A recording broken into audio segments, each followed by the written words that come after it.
Because one of the things that they talk about in narcissistic abusive relationships, when it comes to romantic relationships, you'll hear therapists say to somebody, if you feel this terrified excitement when you're around somebody, that's not necessarily healthy. Like, you think that's love. That's not love. That's passion and lust and terror and a whole bunch of things all together.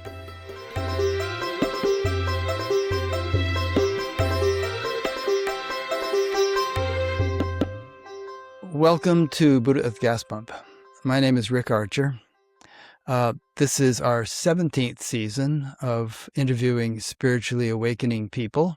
There are over 700 of these on the website, BatGap.com, and on the YouTube channel. So if this is new to you, check out the previous ones. The whole thing is supported by appreciative listeners and viewers. There are no ads anywhere except at the beginning of the YouTube video. There's an ad which you can skip. But we don't run them during the podcast. This morning I was listening to a podcast in the shower and some whole bunch of ads came on and I couldn't switch it because I was all wet. And I thought, I'm so glad I didn't put ads in my podcast. Anyway, we're supported by appreciative listeners and viewers. So if you appreciate it and would like to support it, there are PayPal buttons on every page of the site and a page with alternatives to PayPal. My guests today are Mark Vicente and Bonnie Piesse. They're going to tell us their bio sketches in a minute, but let me tell you how this arrangement came about. So 15 and 13 years ago, I interviewed a fellow named Bentinho Massaro twice. And then 2 years after the second interview, I took his interviews down because I realized he was kind of going off the rails. And I engaged in some email correspondence with him, and along with several spiritual teachers. And he would write very long responses to emails, which kind of my eyes would glaze over. But at one point he said, I'm perfect and I don't make any mistakes. So I thought, all right, that's the end of this attempt. And I moved on.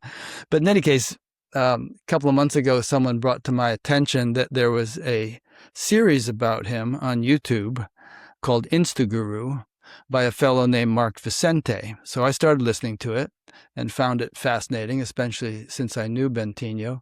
And I've listened to all the episodes. And then as I got to know Mark, I reached out to him and we ended up having a couple of nice phone conversations. And I, decided I would like to interview him.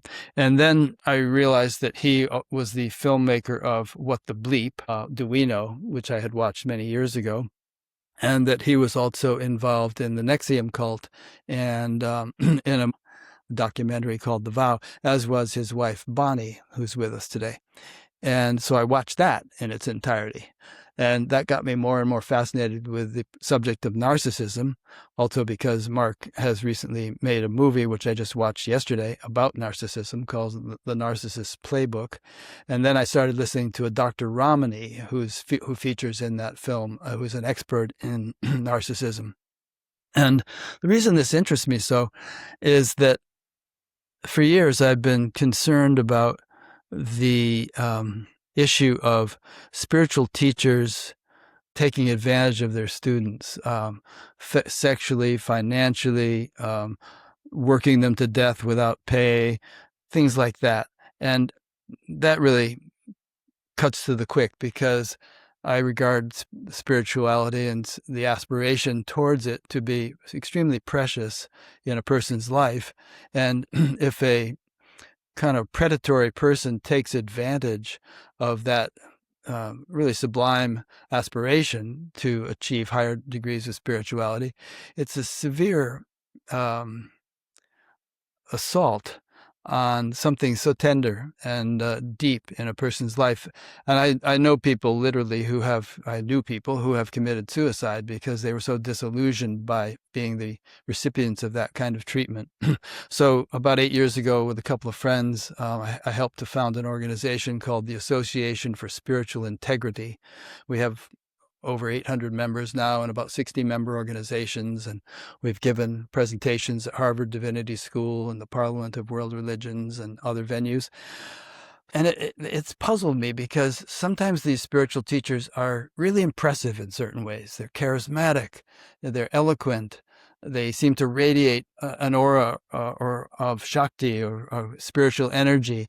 And you easily get wowed by them and enamored of them. And yet then you find that behind the scenes, things are happening which are really quite unsavory and which probably would land them in jail if they were fully exposed.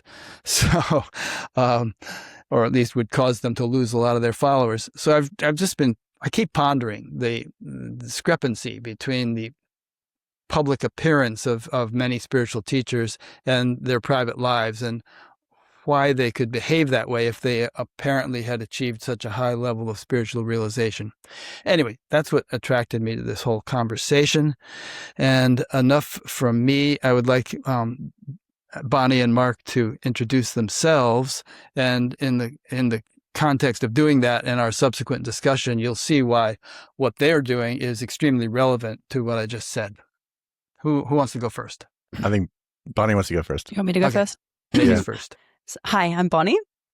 I guess my labels would be I'm a singer-songwriter, sometimes actress, spiritual mentor, life coach, and cult escapee, and whistleblower.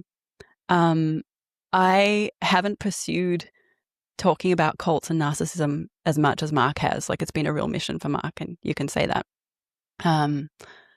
I kind of had a spiritual awakening that got me out of a cult. And so for me, that's what's been powerful to talk about and help people with. But yeah, the whole cult story is a huge part of my journey and an important topic. And I don't talk about it publicly that much anymore, Rick. But it feels important to talk to you about it. And also my spiritual awakening came from watching a bunch of your videos in 2016. Wow. Yeah. I was obsessed. I listened to so many of them, and it led to a huge Kundalini awakening. Cool. That just like disrupted everything. So you're in my downline in the great cosmic multi-level marketing scheme. Yeah, thanks for that. It made a big difference. So really, you're actually like partially responsible for the downfall of the cult. Wow, fantastic! As I was watching The Vow, the movie about the NXIVM cult, the scene came where you started to have this gut feeling that something was wrong. And I thought, okay, right on, Bonnie. She's the hero of this film, because Mark was still in it, hook, line, and sinker. And but you went against all odds, against the stream, to stand by the conviction, the intuitive conviction that was dawning in you that there was something seriously wrong there. And yeah. I commend you for that. Thank you. Yeah, I started listening to my intuition again. To what? Your intuition. Mm-hmm. Yeah. And you didn't mention, but you mentioned you've been an actress, but you've been in some Star Wars movies, Attack of the Clones, Revenge of the Sith, and Obi-Wan Kenobi, and something called My Favorite Girlfriend, alongside Tyler Johnson and Michael Nouri. Yeah. I'm afraid I never got. I watched the early Star Wars movies, and I think it was after Jar Jar Binks made his debut that I kind of lost interest. So I haven't seen some of the newer ones. Okay. So Mark, how about you? All right. So Mark Vicente, filmmaker. I was born in South Africa. I grew up in a country that was a little bit messed up. Some of you may know that. I had a lot of issues with the things I was seeing as a child. And my mom was the black sheep of the family. So she was into all kind of sort of spiritual woo-woo stuff. And so I had a lot of influence from her. I began to reject some of the more Calvinistic aspects of the religion that I was growing up with. But I became obsessed with, and I think because of the things I saw in my country, even as a child, obsessed with how to change the country, as a little kid, which is kind of weird. And I had this, I guess, some kind of an awakening. I think I was 8 or 9, where I was listening to some Zulu music and, which involved a bunch of drumming and stuff. And I was drumming along with it. And I had this profound something that happened in my body, this rush of energy up my spine. And I just began weeping for the joy of it. And I thought to myself, if everybody could feel this feeling, the entire country would change. And so my obsession was, how do I get everyone to feel this? And so I thought, well, I'll just build very big speakers. But I think I was 8 or 9, so that didn't work. And the speakers had to be very big because the country was quite big. And so cut to many years later, and you'll see how this ties into who I married. I saw Star Wars when I was like, let's say 13, and it blew me away. And I saw it in Lisbon with my parents. And in that moment, I was like, oh, this is how you reach people. You use movies. Mm-hmm. So my obsession was to become a filmmaker. And, I worked very hard in South Africa, worked my way up the camera department, eventually got to Hollywood, got a bunch of big breaks, got very, very disillusioned with Hollywood because I was just making a bunch of crap, basically. And so began dreaming up making a film that could sort of address some of the issues I cared about, and partnered up with some other people. And that film became What the Bleep Do We Know, which, had a real profound impact. I think the first version we came out, part 1, was 2004. That had a really profound impact. And I had been, going from group to group to group. And based on that film, a lot of people reached out to me and said, hey, your film's amazing. All the stuff in your film is incredible. Like, we actually teach people how to do that. And mostly I was like, nah, you don't. You guys are full of it. But I got this amazing email from this woman who said, like, we're putting together a symposium of scientists. And that was my weakness, like smart people. Fritjof Capra and this and that and whoever, all these different people. And I was like, this sounds fascinating. And, would you like to come and meet us? And so I met them, and they seemed very, very smart. And they basically said to me, hey, we'd like to help you with your mission, which is to change the world through movies. And, they picked me up in a Learjet and flew me all over the country to go meet a bunch of scientists and said, we'll help you fund your movies. And I was like, this is super exciting. And bit by bit, they enrolled me in their particular organization and their particular methodology and their particular tech, which that was around 2005, 2006. And then 12 years later, through the help of my amazing wife, I realized, oh, this is a really, really bad organization. And the leader's doing really, really terrible things to especially the women in the organization. And in 2017, we began our work to dismantle it and take it down, and eventually got law enforcement involved. It took a while. Massive federal trial. And the leader is now in prison for 120 years. He served 5 years of 120 years, so he will die in prison. That's the very fast version of that brings us to the point. Yeah. I was riveted by the vow. I just, I didn't realize the extent to which you and Bonnie were featured in it until I started watching it. And then I just really got into it. And also, Sarah Edmondson and Nippy Ames, who I've started listening to their podcast, a little bit culty, and would like to have them on BatGap sometime. But it was very educational for me.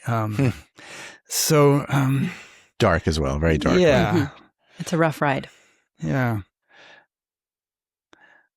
But it took a lot of courage, actually, because, there was a lot of peer pressure for you not to blow the whistle like this. And a lot of people who were, thought you were crazy and so on. And there was a lot of legal attacks. I think at one point you were kind of underground so that you couldn't be served subpoenas or something because they were going after you. So for quite a while. Yeah. Yeah. So anyway, I commend you on your courage and persistence. And I think the whole thing, I told you this in one of our phone calls, but, I kind of had the feeling like you had to go through that in order to make this movie and to educate yourself on the new movie you've made. And because it's really going to help a lot of people. And you couldn't have done it if you had just examined it objectively from the outside. You wouldn't have had the intimate appreciation of how these things work that you now do. 100%. 100%. It was actually Bonnie was the one who gave me the idea to make Narcissists Playbook. Great. I think it was after the trial, end of 2019, because she was the one that was explaining to me, having me read articles and look at different movies and things. And she said, you should make a film about narcissism. I was like, that's a great idea. So I partnered up with some of my producer friends, but it's been a long ride. We've taken 5 years to make this film. Mm-hmm. And part of the reason that it was so important, and Bonnie said, she's not as interested in these topics as I became obsessed with. Part of the reason I wanted to make the film was because in some ways I was trying to answer the question for myself, how did I get fooled? Yeah. How did I not see this? And I realized part of the reason is because I was never trained to see these things. So I began, reading and listening to people that were narcissists and psychopaths to see how they operated. And to some degree, that making the film has been therapy because, I interview 4 self-confessed narcissists who basically tell me what they feel, how they operate, what they don't feel, what they do to people, why they do it to people, why they like doing it to people. And in some ways, those were proxy interviews because my cult leader never admitted anything. In fact, he maintains to this day a sort of messianic delusion about him being a very special human being that's just misunderstood. In fact, he reached out to me from prison a few years ago via somebody else saying, I'd like you to tell the judge you made a mistake. That's the level of delusion we're dealing with. Oh, sure, Yeah. Keith. Anything you say. Yeah. After that whole fight. Right. Get right on it. So let's not presume that everybody understands what narcissism is. And as much as I've, studied it, which is 1% of how much you've studied it, I still don't feel that I appreciate all of its nuances and as much as I would like to. So let's lay it out for people. What is narcissism? Yeah. So the DSM-5 diagnostic statistical, I don't know, DSM-5, whatever the it thing is. doctors use. The thing doctors keep track use. of all this stuff. They have these 9 criteria. And they say, if you have 5 of these 9 things, and I knew you were going to ask me this question, and I can't memorize them, so I have them up here. There's an acronym called Special Me. So 1, sense of self-importance. 2, preoccupation with power, beauty, or success. 3, they're entitled. 4, can only be around people who are important or special. 5, interpersonally exploitative for their own gain. 6, arrogant. 7, lack empathy. 8, must be admired. And 9, envious of others or believe that others are envious of them. So they say if a person displays 5 out of these 9 on a consistent basis, likely they have narcissistic personality disorder. So that's basically what it is. Okay. And as Dr. Ramani said, and she's someone we'll probably be referring to throughout this interview, and she's in your film, she's an expert on narcissism. There's a spectrum. You're not either narcissist or not narcissist. There are degrees of it and, degrees of severity. Right? Yeah. It's interesting. I've had a slight change of heart about some of that because I've spoken to a lot of clinicians now. There's one particular person who's done a meta study and they say, look, you're either a predator or you're not. And I was like, okay, that's kind of binary, but that's kind of true. I think the issue with the spectrum discussion is that sometimes people say, well, everybody has narcissism. And I don't think that's true. Like, I think that you can have a healthy ego.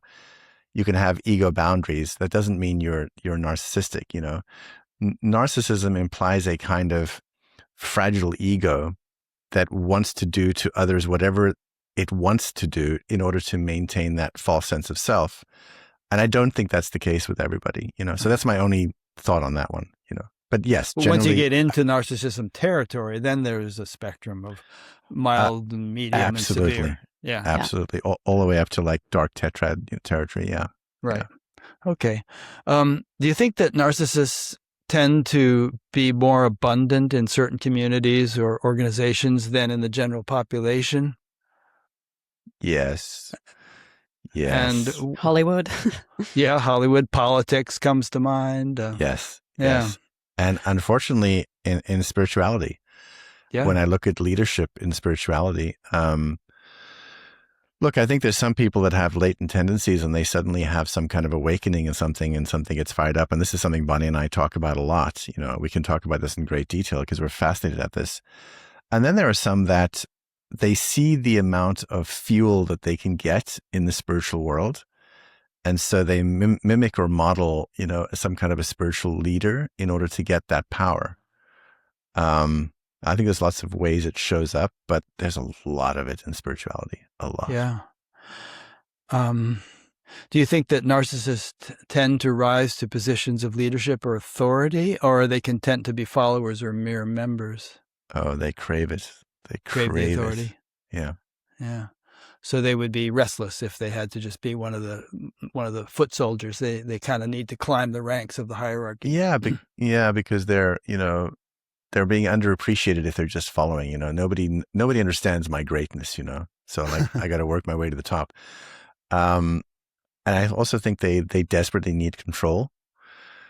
And I think in the most severe cases, when they have messianic delusions, they need to be God, and they need to have subjects. Mm-hmm. Yeah. Yeah. The best place to get power is leadership. Yeah. Yeah. And in spiritual communities, I mean, you literally have people waving puja lamps in front of you and washing your feet in some cases and giving you flowers and prostrating and all that stuff. And unless you're a really humble person, that can go to your head. Right. That's interesting. I wonder about that a lot. That the old adage that, money is the root of all evil. Uh-huh. I don't believe that. I believe that it may expose who you really are. And I do wonder about that adoration. Like, I feel like it exposes like who you are, I think. Yeah. Because like some people are terrified too, of. Yeah. But it's 100%. Kind of written into the formula in some cases in spirituality. You're supposed to honor the guru as God. Literally, the scriptures say that. And Keith Raniere, as far as I understand, actually sent someone into an ashram. You might know more about that. Sent someone into an ashram to look at the guru. Yeah, he was getting ideas. I think he then went to the ashram. Did he? And then he began to diddle try to with a bunch of the female students, and he was kicked out. Of course he did. Of course he did. Keith did, or his emissary? I think he did. As far as I know, he went, and then he apparently he was so enamored by the amount of power the guru had, but then he started to try to diddle some of the female students, and at that point they kicked him out. Yeah. In one of our phone conversations, I was telling you about this idea that Joan Shiver Pita Harrigan, whom I interviewed years ago, explained to me, which is you can have a genuine spiritual awakening, but the Kundalini, if you want to explain it in those terms, can get sidetracked and into what is called a deflected rising, where it has risen up through the series of chakras without having fully purified each one, such that you are gifted with eloquence and charisma and intellectual brilliance and other such qualities, even siddhis, if you know what siddhis are, kind of supernatural powers. But you are not enlightened, even though you are convinced you are, and you give the impression to others that you are. And so inevitably there's a downfall when this has happened. I don't think this is necessarily universally an explanation for some of these charismatic teachers, but I think it very often may be in some of the cases. I wonder though, kind of like what Mark was saying, I think a lot of psychopaths will have, get into these realms and have awakenings. And of course they get all that power or whatever with the Kundalini. But I feel like kind of then a psychopath will go and do a certain thing with it, where someone who didn't have that mentality wouldn't ever do that. I wonder if it does just reveal what was there and it kind of plays out differently. Yeah, I think you've got something there, because not everybody experiences, a huge explosion of grandiosity. They don't all develop this sort of mega spiritual ego. It doesn't go to their heads. They manage to remain humble, and they manage to realize that they still are a work in progress, and they continue to, work on purifying and refining and, their whole mind-body behavioral system. Yeah. I mean, in my awakening, for sure, I had a moment where I was like, that's it. That's everything. We're done here, all good. So I for sure had that moment, but there was nothing in me that wanted to go and start exploiting people. So that's interesting for me, that with some people, it would really ignite that in them. Yeah. So we're actually answering some of the questions I had written down by talking about this stuff. But so one point we may have covered now is that spiritual communities might be particularly vulnerable to having narcissistic leaders. And because narcissists are attracted to a community in which they're going to be admired and praised and, even worshipped, and so on, in which they are considered to be infallible. I mean, I mentioned that thing about Bentigno saying he never made mistakes. There's another guy who I had interviewed years ago, and he was my second most popular interview, but I took it down because a couple of people had visited his ashram in Mexico and were lucky to get out of there with their lives. They had had medical emergencies which were ignored, and they kind of saw the back room dynamics of what was happening. It was like if you were working in the kitchen and you wanted to try a different kind of salad dressing, oh no, we have to check with the leader. Only he can make decisions. He knows best. We can't think for ourselves. People were literally saying that was baked into the culture. Yeah. Total we had control. The same thing. We had the same thing. Did you? Yeah. Well, a lot of people, I mean, Bonnie and I found this. We'd say, well, what if we do such and such? And they'd say, we have to ask Keith. I'm like, why? Like, we're going to go fly somewhere or travel somewhere, and I have to ask Keith if I can go. Like, why? Like, why do you have to ask him? Just go. Yeah. We were very puzzled by why there was so much checking with him. And I guess for the women who were close to him, they actually did have to check. Like, they would get severely punished if they hadn't checked with him. They actually, according to their vow or whatever to him, they needed to get his permission. Huh. So there will be a number of points in this conversation in which I might want to pause and say, okay, what's the lesson here for somebody who might be in a spiritual organization or thinking of getting into one? What can we do to give them the spidey sense to spot this kind of thing if it exists and, not get involved? So based upon what we've said so far, like, what are the clearest warning signs that someone is using spirituality as a cover for narcissistic control that people can add to their toolbox so as not to be taken advantage of? Yeah. I can think of one thing that's kind of intuitive. Mm-hmm.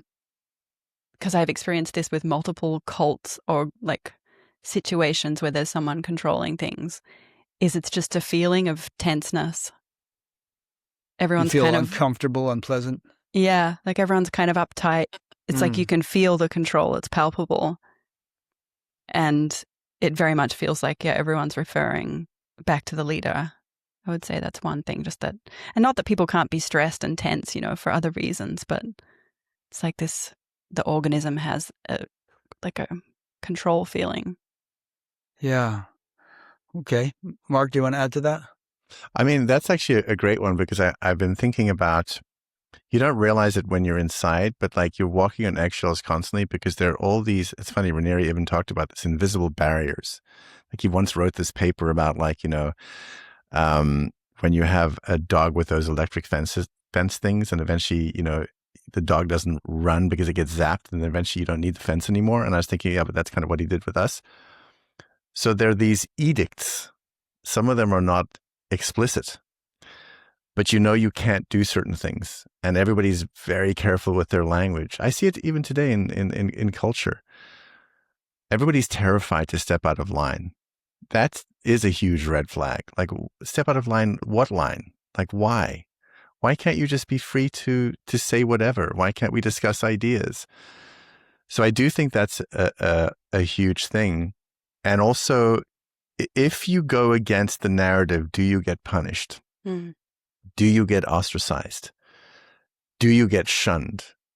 And most people don't realize, because they're so entrained to the narrative, that they don't realize there is a narrative. They just think this is just the way that they are.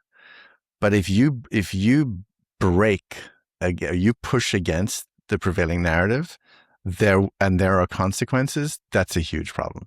Mm-hmm. Huge problem. Even with a question. Yeah. Yeah. One thing that I've really come to appreciate, having been in two rather cult-like organizations and having interviewed all these people and become aware of all these groups and all this stuff, is the importance of cultivating critical thinking capacities or skills on the spiritual path.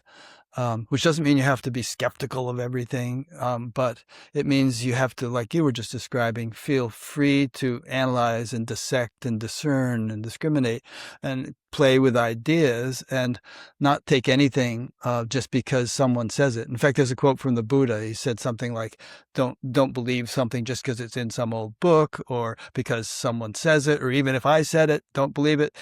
Just kind of use your mind, use your own discernment to see if it measures up or not and against your own experience. That's a good point. Yeah. Yeah, that's a very good point. We should be, you should. Here's the other thing that's funny. In our particular, in NXIVM, we were taught critical thinking. We were taught logic skills. We were taught all those things. But it was there's a cult expert called Yanil Lalich, and she wrote a book called Bounded Choice, which I think is a very accurate term. So you're doing critical thinking in a bounded area, but don't go outside that area to do critical thinking. Right. So you think you're very logical, and there are different organizations that think that they're very good thinkers, but they're very good thinkers inside the box, but not outside the box. And they're not philosophically adaptable to where they can step outside the box and question the box. Yeah. You couldn't have said to whoever was leading the critical thinking class, okay, like in today's class, let's analyze everything Keith Raniere says and decide whether or not it's valid. That wouldn't Absolutely have not. You'd get thrown out, Rick.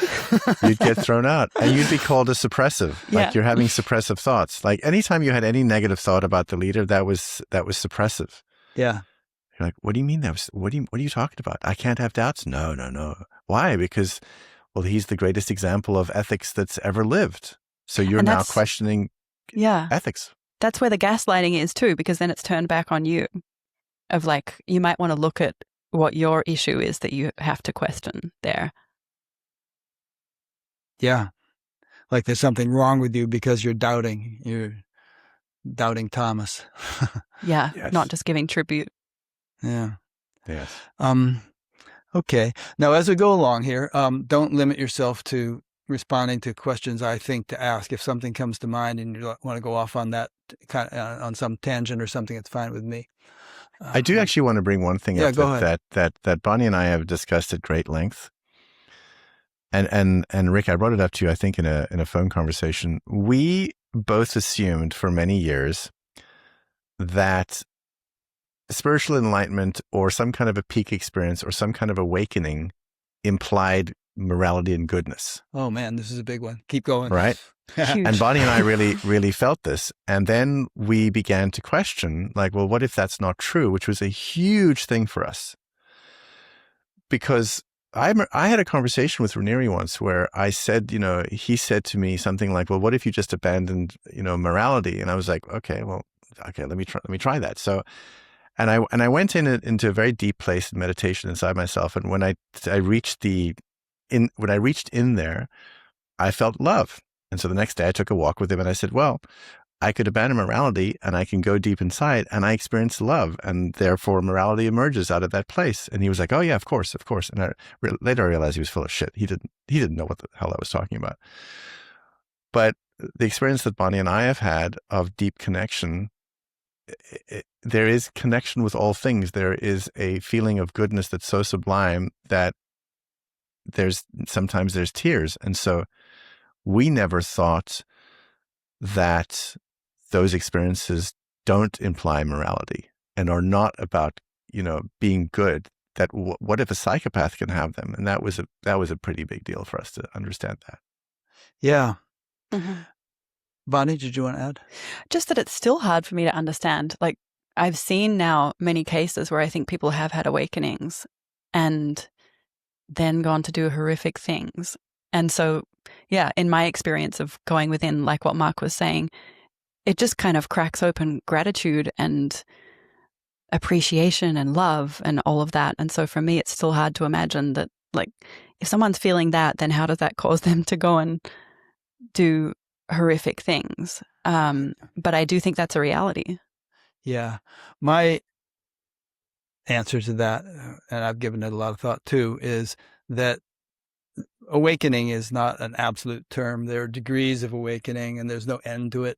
And, having had some profound awakening doesn't mean that you've completely purified your whole personality and your whole mind-body system. Yeah. One of my favorite quotes is from the Buddhist sage Padmasambhava, who said, Although my awareness is as vast as the sky, my attention to karma is as fine as a grain of barley flour.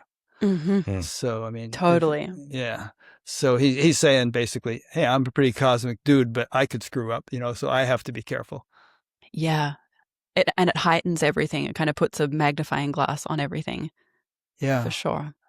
Mm-hmm. So perhaps the takeaway point from this one is, well, Carlos Castaneda's teacher, if he was a real person, said something similar. He said a warrior, by which he meant a spiritual aspirant, has time only for his impeccability. And he was constantly emphasizing self-scrutiny and precision and being careful in your behavior, not being sloppy or taking liberties.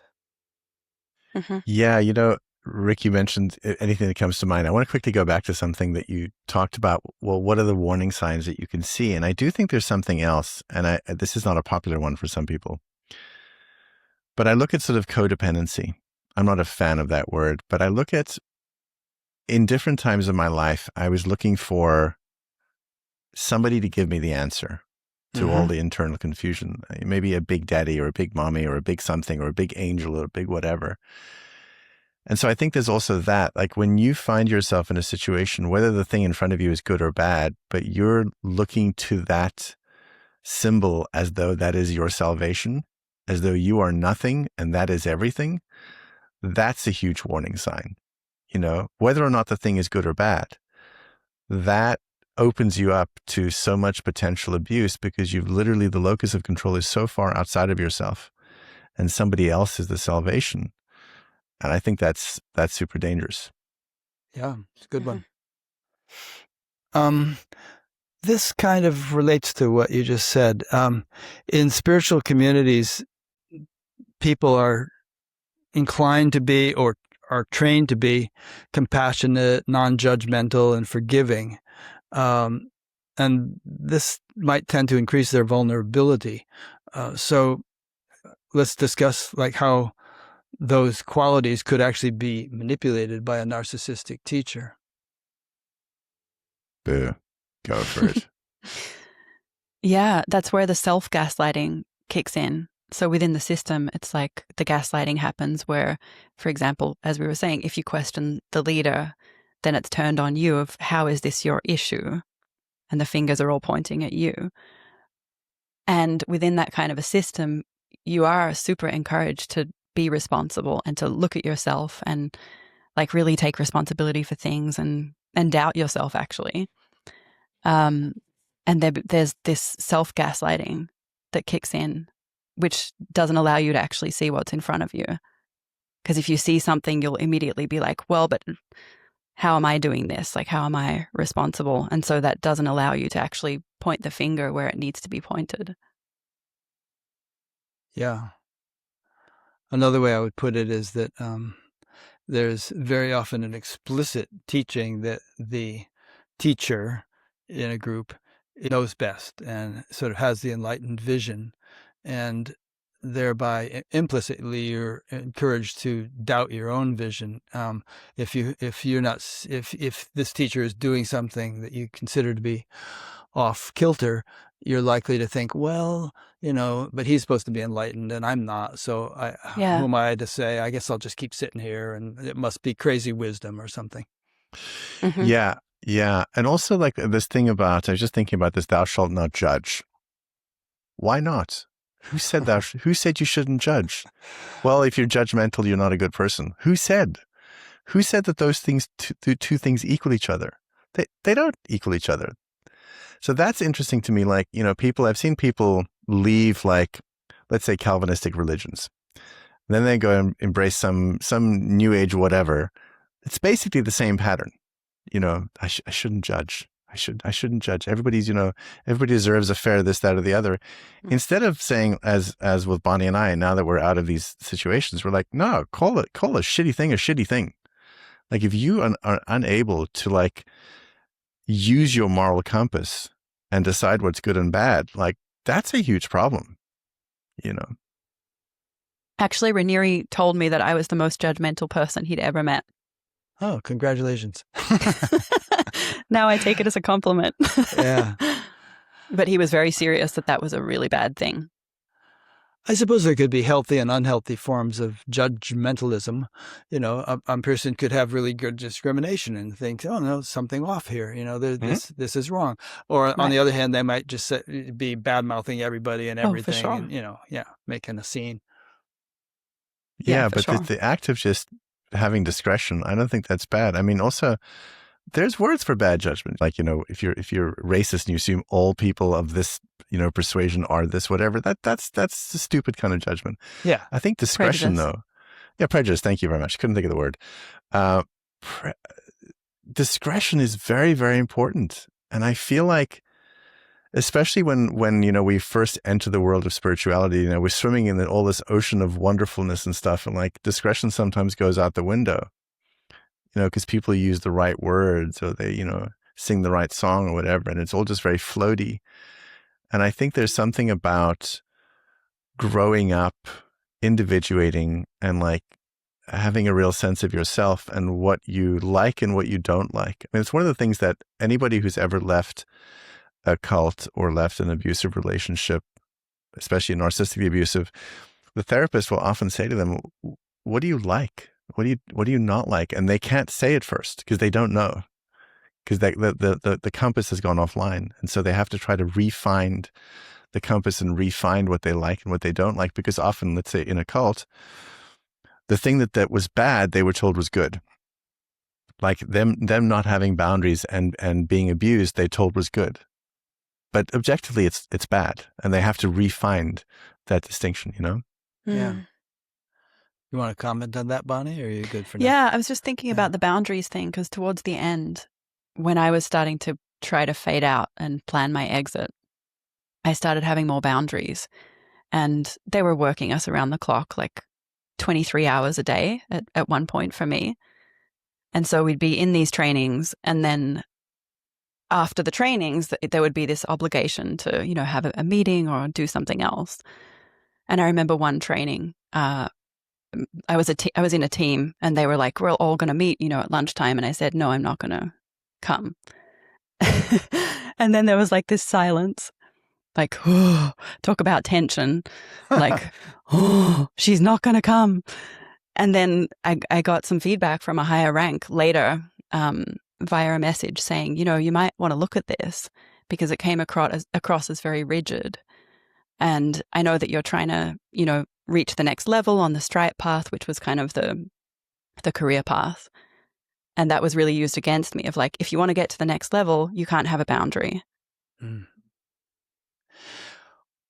One thing you said just there is this sleep deprivation thing. A lot of cults use that, where everybody gets exhausted, and then you're more malleable, you're weaker, you're foggier, you don't have clear judgment, more easily manipulated. Totally. Yeah, you're not right in your head at that point. You can't think things through, and you're very wishy-washy, very people can definitely control you more at that point. Yeah. And another thought that comes to mind, I've heard you guys discuss it, and I've also thought it over the years, is that people who get involved in cults, first of all, they don't know they're in a cult, but generally. But secondly, they're not necessarily bug-eyed zombies. They could be very highly educated, accomplished, intelligent, creative people who've already done significant things in their lives, but they've gotten sucked into this thing without even realizing that it is malignant in some way. And I guess you two would just define yourselves that way in the NXIVM thing. So let's address that thing, because a lot of people might be thinking, well, this would never happen to me, because I have a PhD in chemistry or something, and I've had a successful business. I couldn't get drawn into a cult. Yeah, was it Yanya Lalich who said you just haven't met your cult yet? Yeah. Yeah. It's funny. Everybody has. People in intelligence, CIA, NSA, whatever, they understand everybody has their weakness. Everybody has the thing that where they'll break, or the thing that they want. And so they'll use whatever leverage based on, they'll do an analysis of a person. They'll use whatever leverage they can. If this person, maybe family's everything to them, or this is everything, or they're very, very ambitious. Ambitious people can be played. So they figure out like what you want. They're very, very smart people, scientists, let's say, for instance, and some intelligence agency wants to get them. They just figure out what they want. Are they in debt? What's the situation? What do they want? Fame.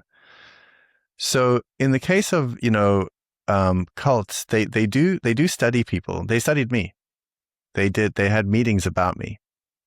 They read anything I'd ever written, any interview I'd done, any radio before stuff. You came in, they were learning about you in order to lure you in. They spent a weekend profiling me. Wow.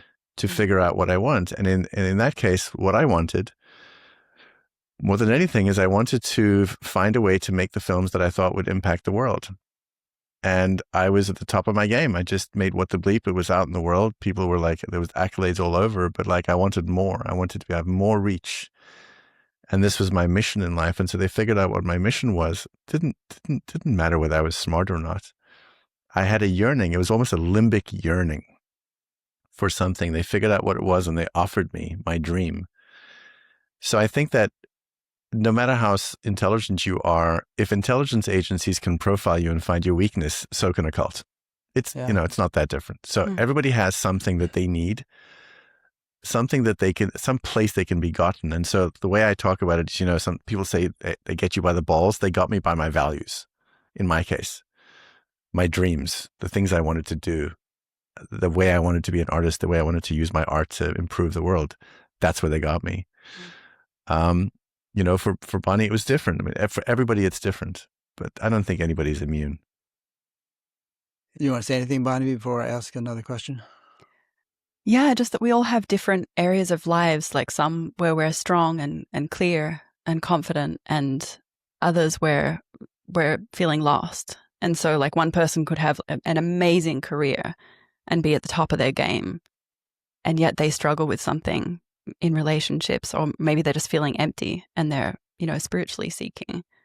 And I feel like those are the points where we're vulnerable.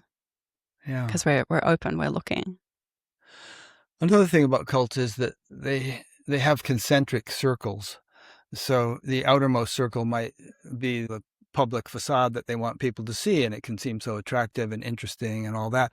But if you could go right to the innermost circle, you could see all kinds of crazy things going on, like in the case of NXIVM women literally being branded with some kind of a hot iron, or in Bentigno's case, all these drunken parties and whatnot that go on. There was a funny story in one of the Inst Guru things about Bentigno where he had been up all night smoking cigars and drinking, and the next morning he had some expensive retreat. He had to $15,000 for the weekend or something. He was supposed to be there and give the talk, and somebody was I forget the guy's name, was trying to Keelan was trying to wake him up. Come on, man, you got to get downstairs. It's time for the meeting. He was like, oh, leave me alone. And finally he got him to get up, and he went downstairs, and he just he was hungover. He sat in his chair with his eyes closed for about half an hour, and everybody in the audience was like, whoa, man, look at that's really cosmic. Feel the vibes, really profound. He was just trying to because he took a nap. Yeah, he was just trying to wake up so he could talk. It's actually interesting, that moment as well, because he just stared. He kind of closed his eyes, and then sometimes he stared at people. And I thought it was interesting because this is us, like the good people are busy projecting all kinds of stuff onto the person. Like, oh my God, he's so deep, he's so still. Is like this endless pond of still water or lake or whatever. And I keep thinking about, and Bonnie and I talk about this a lot, like we're literally exporting who we are and our experiences into some other person who may or may not be feeling those things. And this is the other thing about the certainty that some of these leaders have. We look at the certainty. Now, the certainty might be psychopathy. It might be a complete lack of anxiety. Psychopathy at the extremes, there's no anxiety whatsoever. So we look at that, and I believe that I mistook that for depth and profound spiritual awareness. And then later I realized, wait, I was exporting my own depth and my own spiritual awareness on a block of concrete, basically, thinking that the concrete was deep and profound because it had no anxiety, for instance. Mm-hmm. That is good news as well, because that means like, oh, if I'm the projector and I'm projecting myself, then I am that thing already, perhaps not expressed as I'd like to yet, but I have it. They don't. That's the good news, you know? Yeah. I actually formulated a question about that.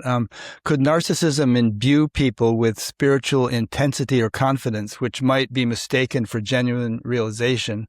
How can a community distinguish between healthy confidence in a teacher and narcissistic grandiosity? That's a good question. Hmm. I don't know. I just want to say, like, healthy confidence feels grounded to me somehow. Whereas with a narcissistic person, you can feel like there's a real attachment, like a need to get the admiration or something that feels different to me. I like that. I think there's a show with that kind of narcissistic impulse. There's a show. Like I've been in a bunch of different spiritual groups where sometimes the leader will come in. It's a massive show, and there's like sound and music and lights and whatever and chanting, and versus like somebody who's just who might be very still. And I do think there's a frequency thing as well, like the frequency of like, how does it feel? You know, not the frequency of you projecting a bunch of stuff on somebody that's not there, but like, how does it feel being in that person's presence? Yeah. Because one of the things that they talk about in narcissistic abusive relationships, when it comes to romantic relationships, you'll hear therapists say to somebody, if you feel this terrified excitement when you're around somebody, that's not necessarily healthy. Like you think that's love. That's not love. That's passion and lust and terror and a whole bunch of things all together. If you're feeling that kind of giddiness around somebody, I don't know if that's good. Yeah. Another thought that comes to mind is, I think if a person could have a lot of confidence and presence and so on, but it would speak for itself. They wouldn't have to brag about it. They wouldn't have to say, I am the greatest ever. Nobody could do this as well as I can. And, you know, that kind of stuff, which, you know, we can think of examples in politics where politicians sometimes talk that way. One in particular. But here's the thing. Like, let's take that one in particular for a second. That's obvious, though. That's easy. Yeah, and so grandiose narcissism. That's easy. It's the covert stuff. It's the communal narcissism. It's the people that run, you know, NGOs and charities and like do all these good things.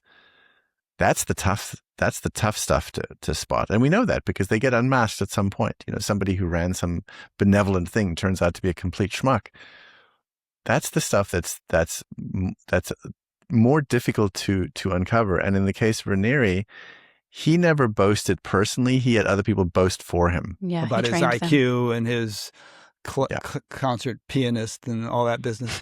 All that business, all that stuff.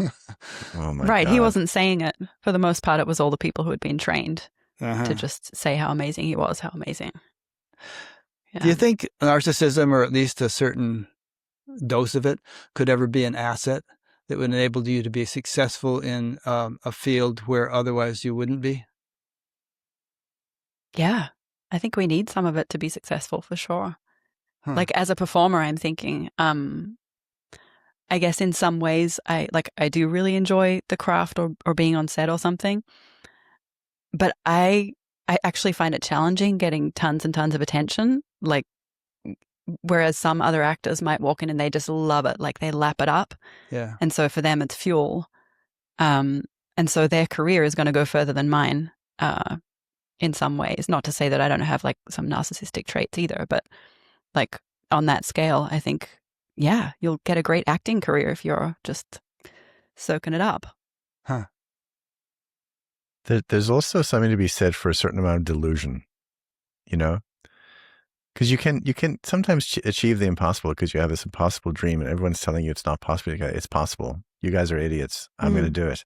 There's something to be said for that self-belief, you know, like radical self-belief. I don't know that it's bad. I mean, I would have to look at the quality of what is their dream, Does their dream involve like harming other people? But like I sometimes I think there's a certain amount of delusion that might be very, very good. Because if you take into account all the different obstacles that stand in your way, you'll just get frozen. So there's that. Yeah.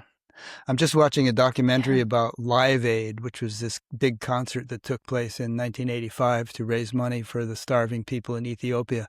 And it was spearheaded by a guy named Bob Geldof, who was kind of a medium level rock star whose career was fading. And he just bullied and lied and pushed, and he was just driven by this thing because he was so moved by the plight of these people in Africa. And he, against all odds, he got this huge thing accomplished. But if he had been more mild-mannered and honest and whatnot, it wouldn't have happened. Yeah. Or if you're willing to walk over people to get there as well, a narcissist would be fine with, knocking other people he had out. all these rock bands lined up, or he didn't have any lined up, and he kept telling all the other ones that all the other ones had been lined up, and so then they got on board because he said that they were, that kind of thing. Yeah. I do think, though, in the case of presidents, pretty much, I think it's universal. You have to have a high level of narcissism to be a president or a prime minister or whatever, So you think Barack Obama, Jimmy Carter? Absolutely. Really? Absolutely. Okay. 100%. Yeah. It doesn't mean just because you're a narcissist that you're like, you're evil. Yeah.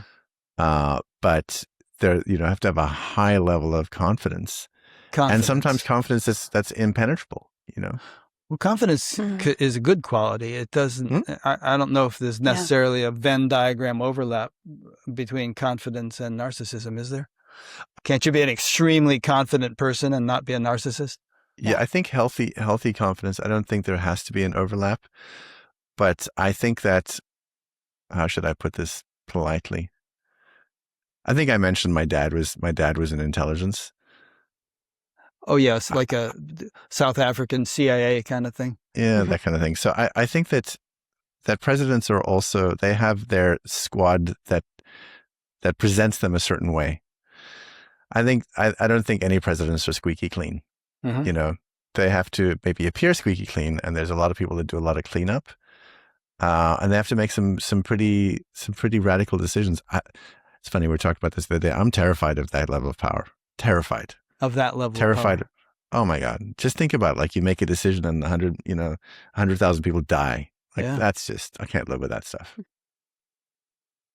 I was also thinking, like, in the case of our war, quote unquote, I guess it was a war. Oh, we've won it so many times, but it seems to keep happening.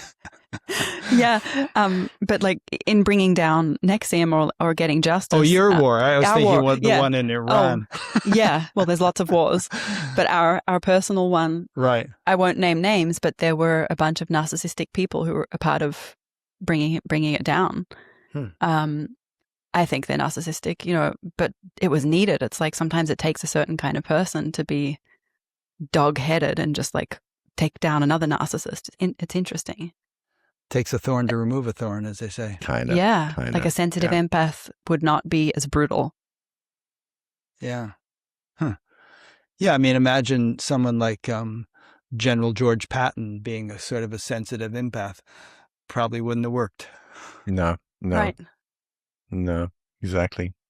I think, though, I think that, just to go back to spirituality, I think that the damage, though, with these people, there's a kind of opening yourself up on a very deep level, perhaps a soul level. And so when you get harmed in this area, it cuts to the sort of the very existential self, and the hurt is so profound. I mean, I certainly understand that people in romantic relationships get hurt and it can affect their ideas of love and everything, but I feel there's something about spiritual abuse that is so profound, the pain and the hurt that it causes, that some people don't recover. And, Bonnie and I have friends who've been through stuff like, they just throw everything out and they never go back. They never want to know anything about source, universe, awakening, anything. It's just dead to them. And that's very sad.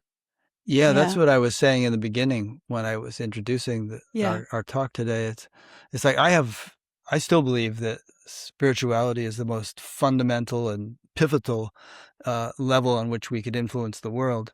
And if people are abusing their spiritual authority in a teachership role, they kind of sabotage that effort, which has serious implications for the future of humanity.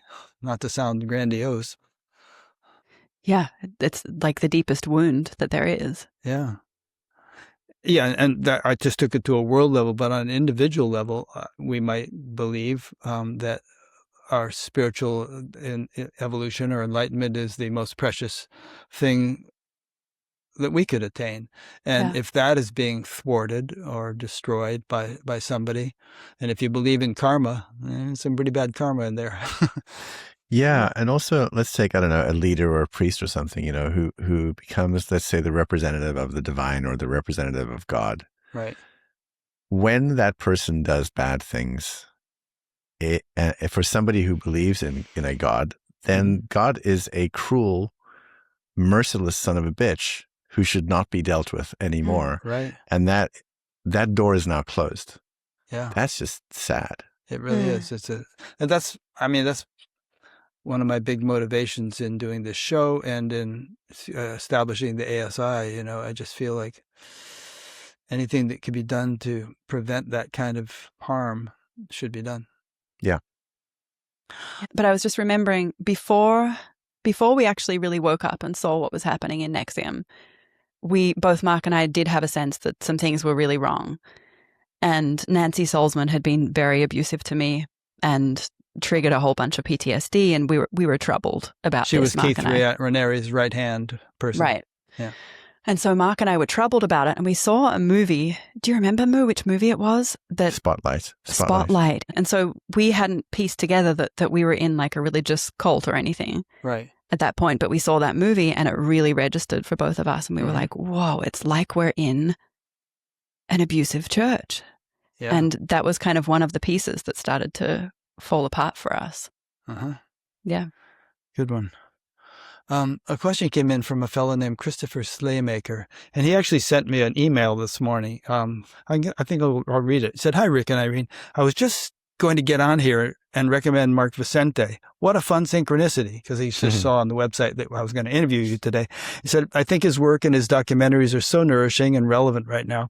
I remember seeing your first interview with Bentinho Massaro and being so excited by the prospect of an enlightened guy younger than me for a fresh perspective on it, but I never kept up with his work.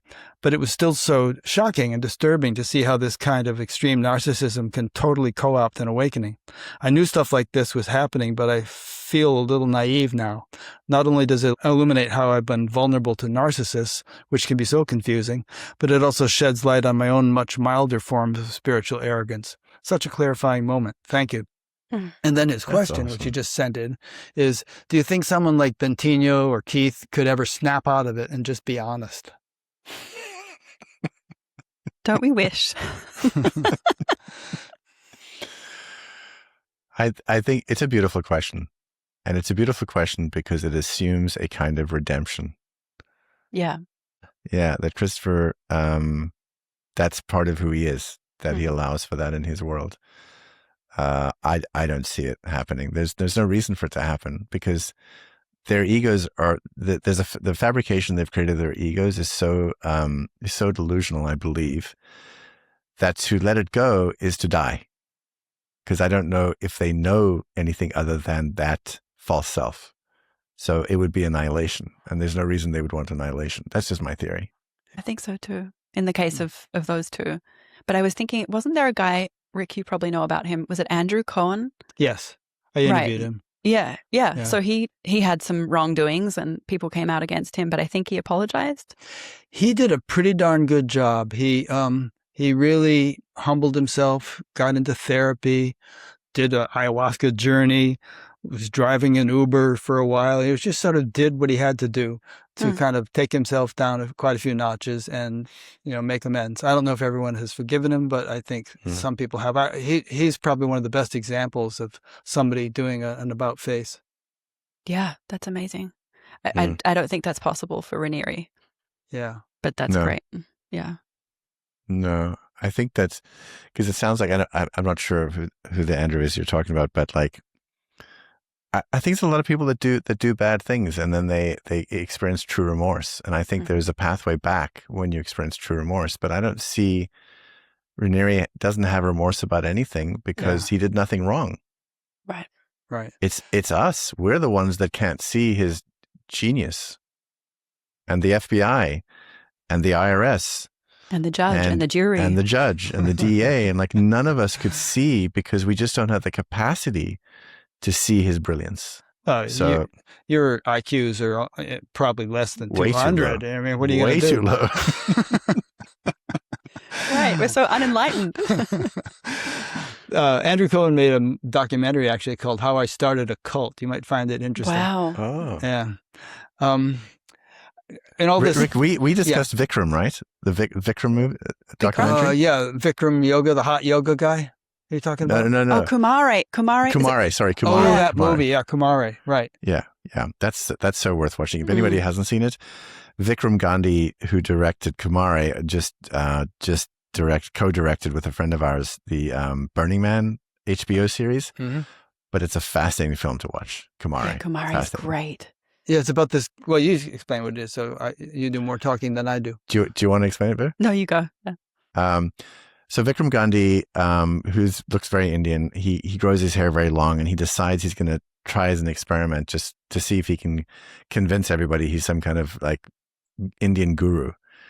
So he starts a cult, and he documents the whole process. And towards the end, he begins to realize like he's going to have to disband this thing, but he starts to feel so attached to the power. And he's struggling with should he disband the thing or not. And it's a fascinating look behind the scenes. And so he has all these followers. And so towards the very end of the film, he goes and tells them like it's all just a ruse. None of this is real. And some people are very, very angry at him. And some people just think it's a test, that it is real. They've had awakenings. They're like unraveling things and touching God. Yeah. You've probably all read Lord of the Rings, right? Or seen the movies. Yeah. I'm often reminded of what Frodo had to do. He had to throw the ring into the fire, but the closer he got to the fire, the harder it was to do that, because its power got magnified the closer he got to the fire. Yes. Yeah. I keep wondering if that could ever become the Bible. Like if we get wiped out and all that's left is like a few copies of Lord of the Rings and the new civilization thinks that all of that is like the new Bible. I'll join that religion. Okay. It's kind of a cool religion. All this talk of narcissism, I was reminded of the concept of the hungry ghost in Buddhism. And so I looked it up. And here's a little bit about the hungry ghost. The hungry ghost, or preta, is one of the 6 realms of existence. The image is striking. A being with an enormous swollen belly and a mouth or throat so tiny, sometimes described as the eye of a needle, that it can never take in enough to satisfy itself.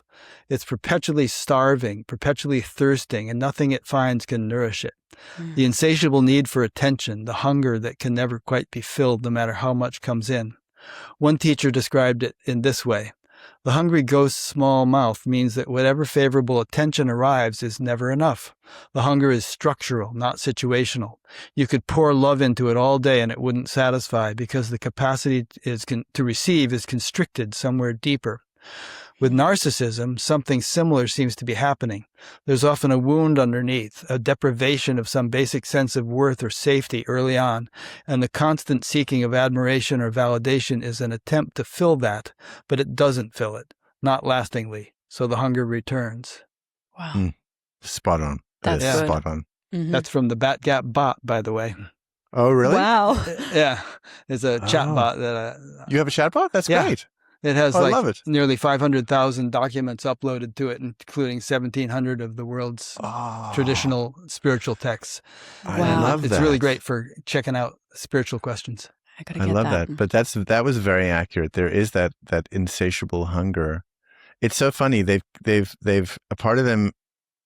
For some, I think they've killed a part of themselves, and now they can't feel that, and so they're constantly hungry. Yeah. I just had a conversation with somebody who's in Narcissists Playbook, a neuroscientist and clinical psychologist, Heather Berlin, which I'm posting on Sunday. And we had this conversation about the dissociation Like, and are they born that way? Do they make a decision? Like, what goes on? It's a fascinating conversation as well. I spoke to a couple of people that I think are narcissists. I won't name any names, but they both talked about how if they don't get attention, they won't exist. Like, that's the belief underneath. Yeah. One thing that comes to mind as we discuss this point is that the old saying in every tradition that the kingdom of heaven is within. And the Hindu tradition has similar statements, and they all say that, well, that's where the real fulfillment is. But if you don't have access to it, then you naturally seek fulfillment from without. But it's never fulfilling. It's just kind of a faint reflection of the inner fulfillment, but it can never satiate you. And so it would seem to me that a narcissist is somebody who somehow has not learned to access the reservoir of inner fulfillment. And therefore they're kind of like they're perpetually addicted to getting little scraps of fulfillment from outer attention and stuff. Yeah. Yeah. And everyone, I mean, we all have that. We're all, externally focused. That's normal. But yeah, that's a good way of putting it, that with narcissists on that scale, there's no access. Yeah. Yeah. And I think spirituality is a matter of developing the balance between inner and outer focus so that you're simultaneously both inwardly and outwardly focused. And, you have the foundation of fulfillment, and on that platform, you engage in your outer life. Yeah. Yeah. Okay. Any thoughts before I ask my next question? Mark looks like he has a thought. I was having one thought about what you're saying, because I was thinking about cheap thrills, Like, you mean the album by Janis Joplin and Big Brother and the Holding not Company? that, but that did cross my mind. That when we don't have a deep connection, we go for the cheap thrills. It's food, sex, drugs, rock and roll, whatever, right? And so I wonder sometimes if part of what goes on for some of these people that have these pathologies is that they only have cheap thrills. So they don't have the ability to actually connect in a very deep way, which is what's so interesting about people with these pathologies that have had spiritual breakthroughs, where they feel this bliss or this elation. I don't know if they feel connection necessarily. They may not. I don't know that we've dug into it deeply enough, but I'm so interested in, well, what are they feeling? Are they just feeling the thrill of charisma and of power, like this electricity in their body? Are they feeling the cheap thrill version of what is available? These are questions we ask ourselves a lot. Yeah, good. Okay. A nice little comment came in from a fellow named Craig Smart in the UK. He said, it's not really a question, but more of a want to express gratitude. Thank you for having the courage to come forward and share your experiences, and for bringing the darkness into the light. I think he means bringing the light into the darkness. It makes it easier for others to follow the path that you've created for us to walk behind you. Thank you. That's awesome. Thank you. Maybe it is bringing the darkness to the light. It's funny because, Rick, I mentioned to you that Bonnie and I want to make a film about some of the experiences we've been through, especially the spiritual experiences. And we both feel that the spiritual journey for us is maybe not complete without also acknowledging the darkness.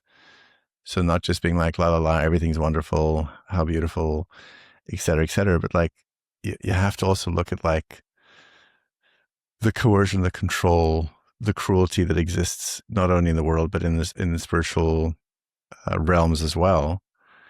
I think in order to fully come back home, so to speak. So I do think it's important to look at those things as well. Yeah. I'm sure you've heard the term spiritual bypassing, where people try to just sweep it all under the rug and, keep your eyes on the light, but then you kind of neglect all kinds of stuff that actually needs to be looked at. Yeah. And predators love spiritual bypassing. Predators think it's great. Yeah. Bypass all you want. We get to do what we want and you can't see. So you're giving me easy segues, because you just mentioned predators. And my next question was that in the film, the Narcissists Playbook, it suggested that narcissists are often skilled at mirroring and reading vulnerability. Explain what those are and how they might play out in, let's say, a retreat center or a sangha or a church or a meditation community. Some of the interviewees in the film describe narcissists as predators who scan for vulnerability. What makes spiritual seekers especially vulnerable targets? I'll just jump in first. I mean, I think one of the things that people like that are very good at doing is they are very good at mirroring. You know, what is that? What's mirroring? Let's take an extreme example. Well, let's say if you and I can't see you right this second, but if you and I are together, it's funny. We were taught this in the cult too. Whatever you do, I do physically as well. Like if you lean this way, I lean that way. You know, if you do this, I do that. The person starts to feel on an unconscious level that you get them. You know, when they're excited about something, you show excitement about the same thing, and they feel like, oh, we're simpatico. Like he gets me. That's a technique that somebody can use, and psychopaths have talked about this, that they're very good at this. They're not feeling any of the things you're feeling, but they're mirroring you, and they're matching your tone. They're matching what you're doing so that you feel, oh, he really understands me. That's really problematic because they may not understand you at all, you know? But they understand that on a very, maybe it's almost a limbic level, if you're mirroring the thing that they're doing, then the target feels like they're understood. Everybody wants to be understood. Everybody wants to be heard. Everybody wants to feel like that they're being seen. And so that's very dangerous because now you think, oh, I'm finally seen, you know, and some of these people are very, very skilled at that. And also they may love bomb you to where, you know, you feel like, oh my God, I'm finally understood. Like I'm finally loved in the way I always wanted to be loved. And if you're looking at some teacher on stage who's like, just feels like they're just beaming love at you, it feels intoxicating. It could just be a game. It just could be a ruse. Yeah. Another thing I felt with a couple of spiritual teachers, and to a certain extent, I think it might have been true, was that, they know me better than I know myself. It's like they can really see into me and pick up on things that I'm unaware of. I remember feeling that, especially in the beginning of ESP. We still call it ESP, but NXIVM. Because they did have such a way of pinpointing like everything that you're experiencing. And it did feel like deep understanding. Yeah, which then caused you to doubt yourself as well. Like, maybe I don't know myself. Maybe I am whatever they're saying I am. Yeah. Mark, any comments before I go on? No. That's 100% true. 100% true. Do you think that some spiritual traditions or organizational structures unintentionally reward narcissistic traits?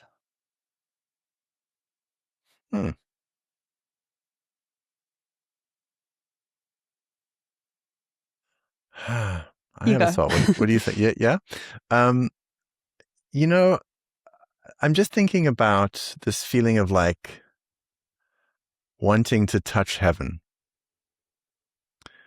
And, you know, the idea that there's something other than who we are and something better than who we are. And I think especially organizations that somehow demean just being human, that everybody starts to feel like they should be reaching for something greater than who they are. I've been in organizations where they sort of trash humanity, trash being human.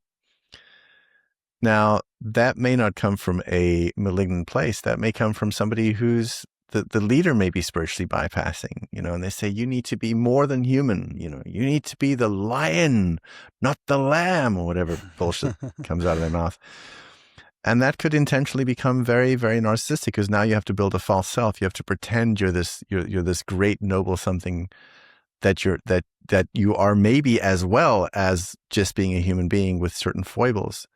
But I think the rejection of human foibles can build a very narcissistic structure in an organization.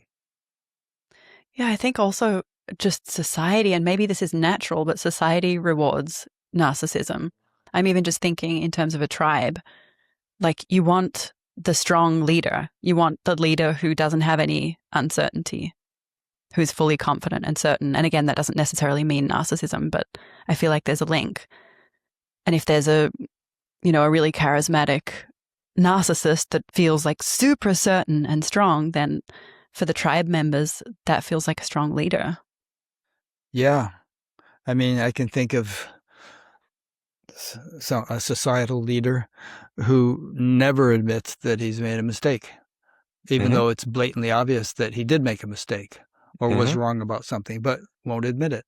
I mean, at least half the population buys that line of BS, and the other half says, sees it as for what it is, but that the percentage that buys it can be sufficient to get the person elected. Yeah, and I think a lot of this is why I think individuation is important. If we're looking for a big mommy or a big daddy, that's not a grown up. So I think that a lot of that could be solved perhaps by people taking just personal responsibility.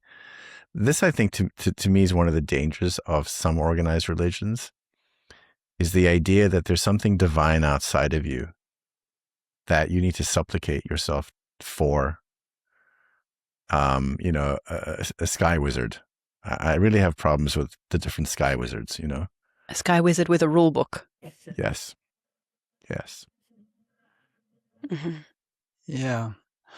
On the other hand, a couple of minutes ago, you were saying that the hope that there's, or the belief that, there's something much more glorious than this sordid, tawdry place in which we live, and in a way, there is. There is. I mean, there could be such a more ideal society, or your own inner experience could be so much more profound than it is. So some teachers say to people, well, this is it. Just accept reality as it is. Don't be aspiring to anything other than this. And, what if a person is deeply depressed or psychotic or something? It's almost cruel to say that to them, because there could be something so much better for them. That's one thing. Yeah.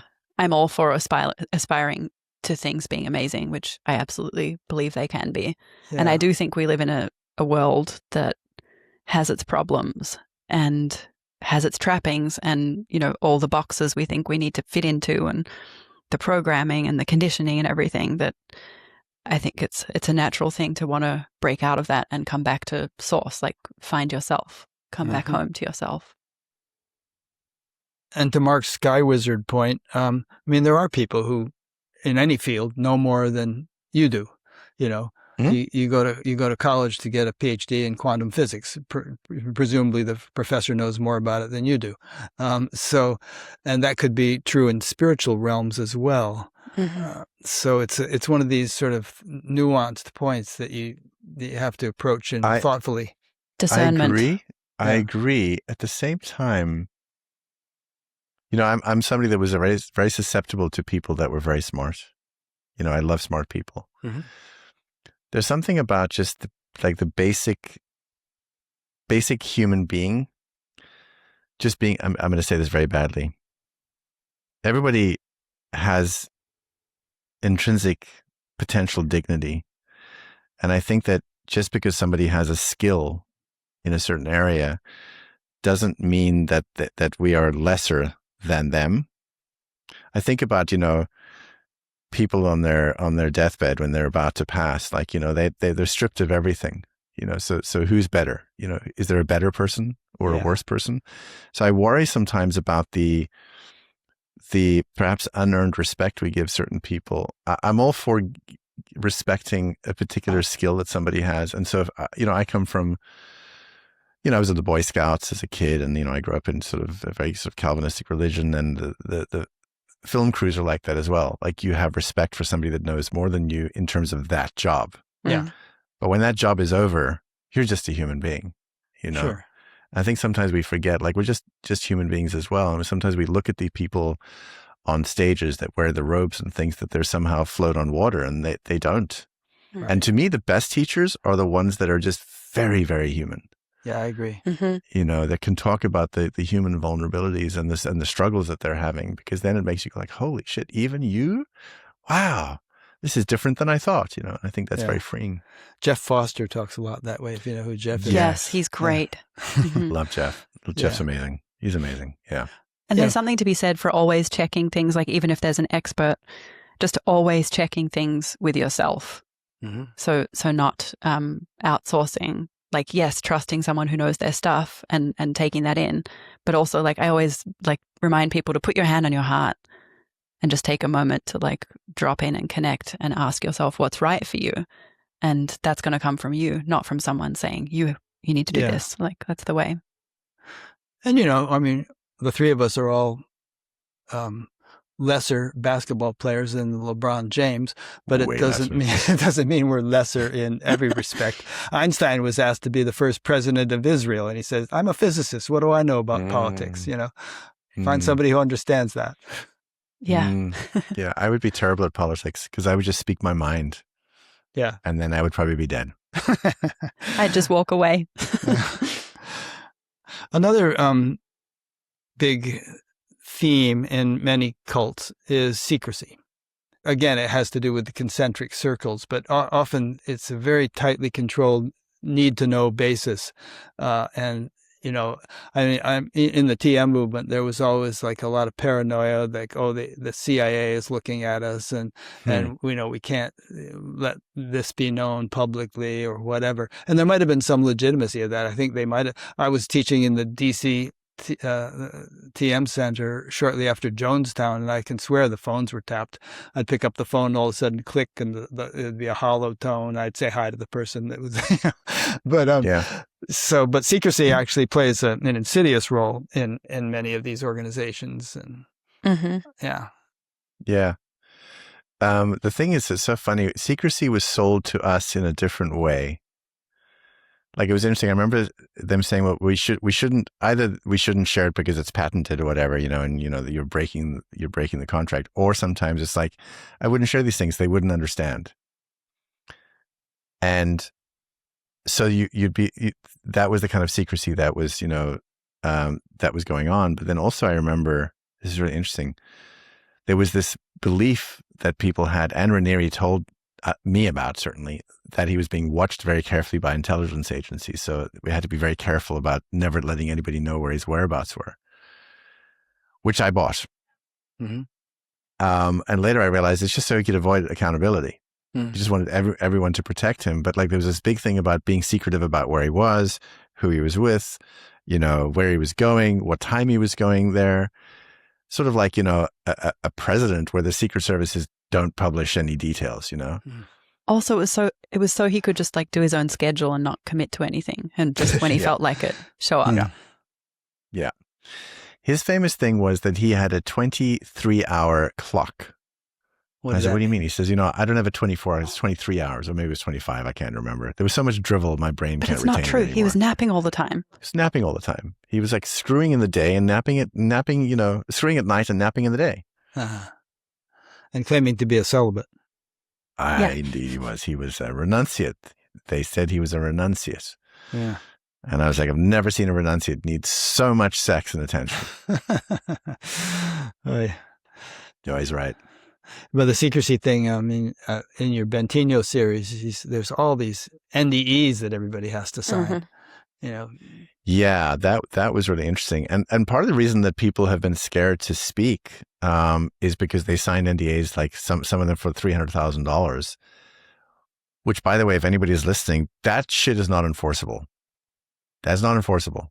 We've spoken to lawyers. That shit's not enforceable. Not when there's crimes. Yeah. Not when there's things going on like that. So, but a lot of people are quiet because of that. And there's also the thing, you know, so Bonnie woke up first out of the cult, and then, you know, she helped me wake up. And one of my first conversations was with a culty programmer called Rick Ross, not the rapper, the culty programmer. Not personally, Rick, but I know of him. Yeah. Yeah. So Rick was very interesting. So I called Rick. And I said, hey, Rick, my name is Mark Vicente. Do you know who I am? He says, I know exactly who you are. Because, like, you know, he was the devil to me, and I was probably the devil to him. And I said, listen, this is what's going on. And like, I'm out, and like, I need to talk. And he was great. He was wonderful. And one of the things he said is, you have to get rid of the unreasonable fears you have. You have to get rid of the idea that he can see what you're doing and knows your thoughts. I thought that was interesting. Because that is one of the things that happens when people leave cults, because they've been led to believe that the leader is all-seeing and all-knowing and knows your secrets. because what's also happened as well, and this is not the same thing, but what's also happened is there's a culture of confession that goes on in cults. So there's secrecy, but also confession. So you're confessing all the time. And some organizations take copious notes about all your confessions. So you feel like they know your secrets, but you don't know their secrets. That's so true. You have to be an open book. Yeah. But they're not. They're not an open book, yeah. And so people leave and they're afraid, for instance, at first to say anything negative about the leader, because what if the leader feels them saying it? And so when you're in that mindset, you need to talk to somebody that's going to say to you, that's bullshit, right? Like, it's just bullshit. The leader doesn't know what the hell you're doing. The leader's self-involved in their own thing and their own paranoia. They don't know what you're thinking. They don't know that you just met with the FBI. They don't know that. They're not omniscient. No, they're not omniscient. But there is this feeling. And as Bonnie said, because, you're an open book to them, but they're a closed book to you. And they use that, So there's a lot of mystery around the leaders because there's stuff you don't know. And also, Bonnie and I laughed about this. There was all this whispering going on all the time. Oh the whispering. God, right? The whispering. But there was all this. Yeah, there was all this whispering, and I would sometimes say it. I would sometimes say in executive board meetings with the company, like, "What's all the whispering?" And it was all the women that were whispering. Now I realized later they were all sleeping with him, and there was all this weird stuff going on, and so we didn't understand what the whispering was, and the whispering was all their little secrets, about Keith said this and Keith said that. It was infuriating, and then later we realized, because they're all in this damn blackmail multi-level sex ring thing that's going on. But even before we woke up and knew that was happening, we were making fun of that, just Mark and I, like between ourselves, because there'd be like this huddle of them just be like, and they'd look at you like, I mean, it was so bitchy. So true. It's so true. It's very bitchy. It's very weird. That's funny. But then like once, when you read the court documents, you realize what was actually going on. Yeah. That's what all the secrets that were going on, It was like Raniere was, wanting to have a recommitment ceremony with a group blowjob with 6 women. There's all this weird stuff going on, and like paddling and sex toys and dungeons and just like oddness, Or Claire was trying to sue someone into oblivion. Yes. And like you said, Rick, there's these circles, like, so clearly we weren't in deep enough to know what was going on, because when we found out the true nature of it, I mean, I remember the FBI told Bonnie and I, like, said to us, like, there's stuff you still don't know about, you're going to find out about, like, in the next week. Tons and of then stuff. the indictment documents would come out, and we were like, oh shit, we didn't know about that. So a lot and was kept meanwhile, from us. the public might have been signing up for $2,000 courses, for this exciting self-improvement thing with no idea whatsoever that there's this weirdly weird inner core behind this thing they're signing up for. 100%. Absolutely. Aren't they still doing stuff, Mo? They're still in doing Mexico. stuff. They're in still Mexico, running courses or something. Huh. Yeah. They're still going. Interesting. Rick, I don't know if you saw the discussion I had with Dr. Ramani on my podcast. If that's the one you saw, we were chatting. I think I did. Yes, it was just one of your recent WTF episodes. Yeah, I listened to that. I had to cut a piece out of it, but the piece that was cut out of it is we were talking about, when people leave abusive relationships, there's a lot of good stuff they remember, and the same with cults. Mm-hmm. And, there's the issue of throwing the baby out with the bathwater. So like when we talk about those $2,000 courses, the thing that's complex is there were good things in there. Yeah. There were some profound things in there. And, I threw everything away. Bonnie didn't. And I'm starting to retrieve the stuff that Bonnie just went deeper. I just was like, screw everything. Well, I threw that stuff away, just not the spirituality. Yes. Yeah. 100%. Right. But there was some good stuff. And Bonnie and I talk sometimes about the way we think about things now, Bonnie is an excellent, pattern recognition is Bonnie's thing in life. She is really good at it. And some of the tech actually helped her get good at it as well. Mm-hmm. So there are good things. It just takes time to separate out, well, what was the good thing and what was the not good thing? That I think that takes time. Yeah. Like tools that can have good effect, but they're used by someone with a bad intention. It's kind of, you have to separate it out. Yeah. I mean, I practice basically TM meditation to this day since 1968. And my predominant sentiment towards Maharishi is gratitude, because it saved my life and continues to enrich my life. But on the other hand, there was some weird stuff in that organization, which, the general public still doesn't know about. But I still encourage people to learn the technique, just maybe just don't get too heavily involved. Yeah. Right. Yeah. Because there was good stuff. It was really good stuff, and people get confused as well because they say, "But there was good stuff," and in some ways, therefore, they can't be any evil. Yeah, that's where you have to be nuanced. It's right. Don't throw the baby out with the bathwater, but don't drink the bathwater. Right. Don't justify the bathwater. Yeah. Yeah. Yeah, but I think at first some people, like in my case, I had to throw everything out. Yeah, that was just my way, because you need distance from stuff that is so tainted. Yeah, and then maybe start picking through it afterwards, and there's a song by the band in which there was a line: "You take what you need and you leave the rest." Yeah. Just in terms of coaching and mentoring, Mark and I threw that away very much. Like, I think it took me 7 years to start mentoring again. Yeah. A question came in from Yvette Amour in Ontario. Mark, What the Bleep was heavily funded by the Ramtha organization. Comment on that cult and how it evolved to today, or how you left it, or whatever you want to say about that. I think it's an important point. It wasn't funded by the Ramtha organization at all. Good to get that straight. That came about because Jay-Z Knight was aware of what I wanted in my dreams. And one day I got a call from one of the guards to say, "Hey, could you go up to the house?" I'm like, "All right, it's fine." So I went up to the house. She had guards. Oh, yes. Oh, yes. And so sitting there was Salma Hayek, who was like kind of a friend of mine. And they were having tea with some other person. And Jay-Z said, "This is this guy's will, and tell him your dreams." And I go, "All right, fine." I tell him my dreams. I want to make a movie, and I want to do this, and I want to do that, quantum mechanics, and yada, yada, yada.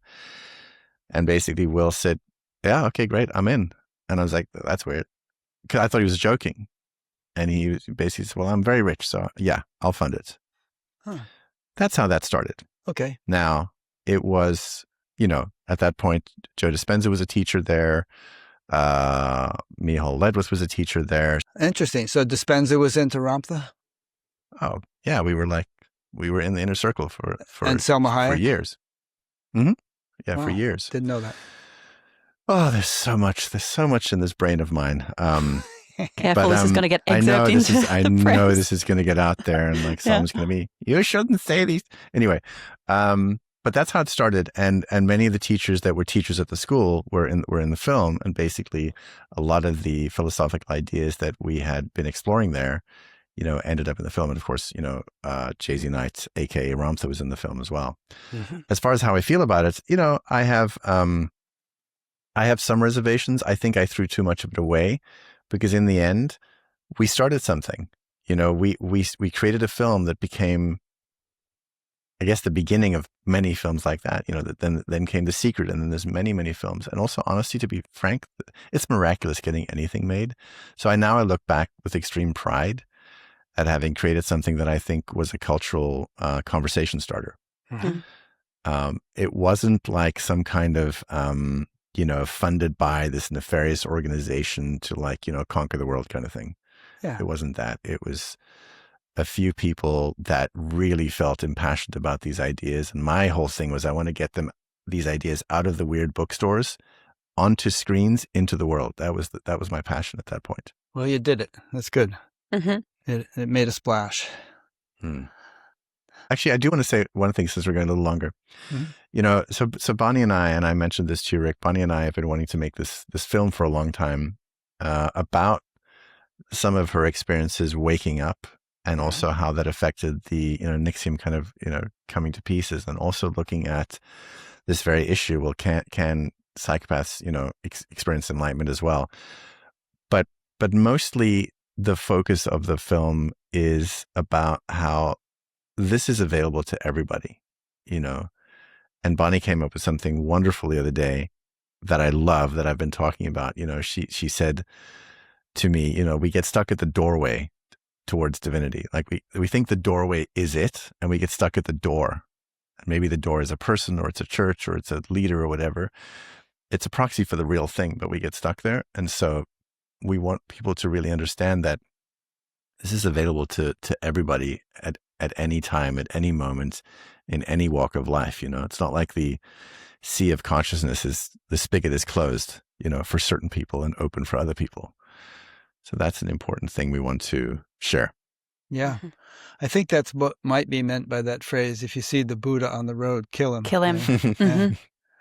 And it's 'cause also dangerous. part of the reason I called this Buddha at the gas pump. I want to convey the idea that this is for ordinary people. You don't have to float on a cloud.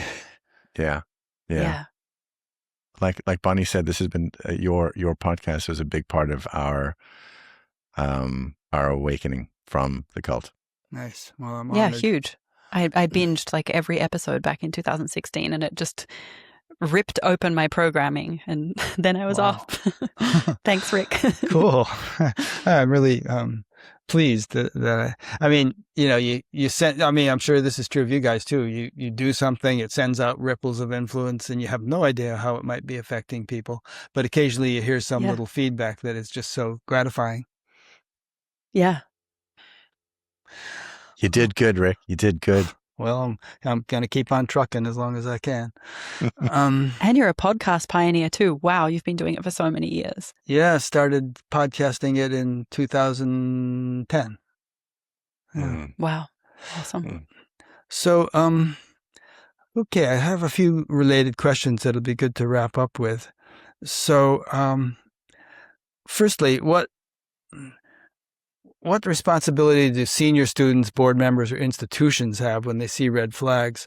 And what comes to mind here is the Kripalu thing with Yogi Amrit Desai, who turned out was having sexual affairs and so on. And so they kicked him out, basically. But then they kept the organization going, and they did all kinds of therapy and self-assessment and this and that. And to this day, Kripalu is a healthy organization that's doing good stuff. So very often the opposite happens, where all these senior people and board members or so on are part of the cult, and they can't be objective or honest or question the leader. But perhaps in a healthier society or a healthier organization, they'd be able to. And so how would you advise them to step up and take that responsibility? Yeah, it is a responsibility. And I would say, come back to your why.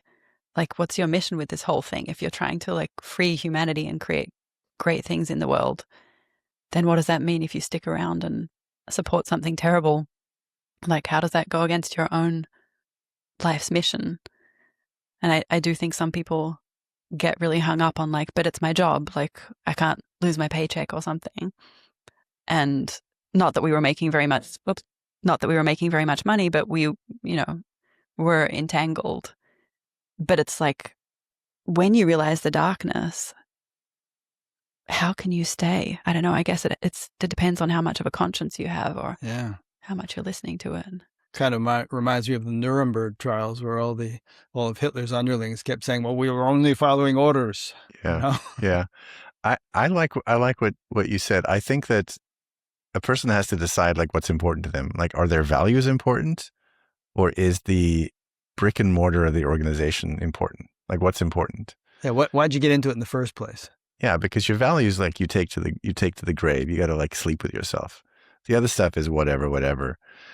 So I think people just have to decide what's really important. Like Bonnie said, what's the reason you got into this? Because if the reason you got into this is to free people, then basically suppressing your values to protect something that goes against your values is that's just damages your soul. Mm-hmm.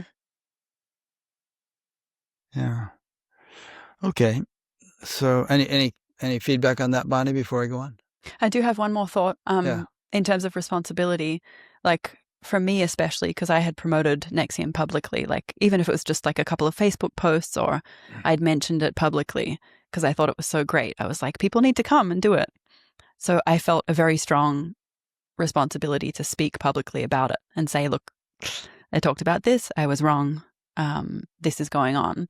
And it was interesting for me to watch people who were also like very public, like top salespeople who were out and about, like really promoting it publicly, who then didn't do anything to try to stop it or say that it was bad.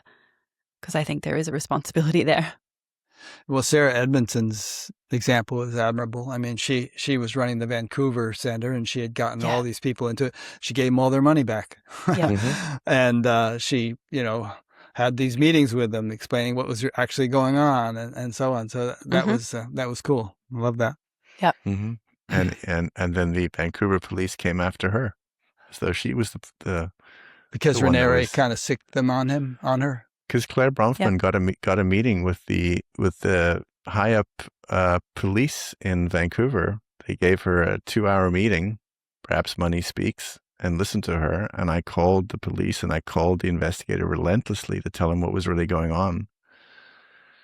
Yeah, and Claire Bronfman was an heiress of the Seagram's fortune, right? Mm-hmm. And she ended up going to prison for a while. Yep. She did, but she's out now. She's out, and she's still loyal. Is she? Yeah. Wow. Yeah. She's still loyal, yeah. Huh. Yeah. As far as I understand, yeah. Okay, so here's a good closing question, I think. If a spiritual community truly understood narcissism, let's say they had narcissism courses in a spiritual community to make sure everybody really understood what it was, what would they do differently to ensure that it didn't infect their community or its leader, or if its leader were already infected, to disinfect him or get rid of him or whatever? What could advice would you give to any spiritual organization, which could be more broadly any organization, to set up a force field against narcissism? I'm going to jump in quickly with a pitch. Please see my film, Narcissists Playbook. Alrighty, which I'll provide a link to on your BatGap page. narcissistplaybook.uscreen.io. Go see it, because the entire idea about the film is to show the playbook. Mm-hmm. Sometimes we say hashtag see the pattern, because it's my belief that if you see the pattern, you can see what you're looking at. Instead of thinking of like, oh my God, they're so charismatic, and yes, they have off days, and okay, they were a bit hard on that student, but maybe the student needed it, and you can see, no, that was cruelty. Or whatever it was, you sort of like you take the blinders off and you can actually see the pattern in front of you. It's well established. What makes cults so similar is the leader has the same pathology. It's always some kind of narcissism, perhaps malignant. That's why they operate in such a similar fashion. Whatever clothes they're wearing, whether it's an MLM or a orgasm cult or like a whatever, it pretty much operates the same way, because the same pathology is running the organization. So if you can understand the pathology, you can start to see what you're looking at. So that's my pitch for why it's important. Yeah. Are you aware of spiritual organizations that aren't run by narcissists, that are really healthy? They might exist, but maybe I have a bias because I've just been looking at the ones that are run by assholes. So it is entirely possible they exist, but I haven't been looking broadly enough. Yeah. I can just think of like some smaller ones. I bet you there's like yoga studios and stuff like that that are run by good, like truly well-meaning people. As far as I can tell, the Vedanta Society is really good.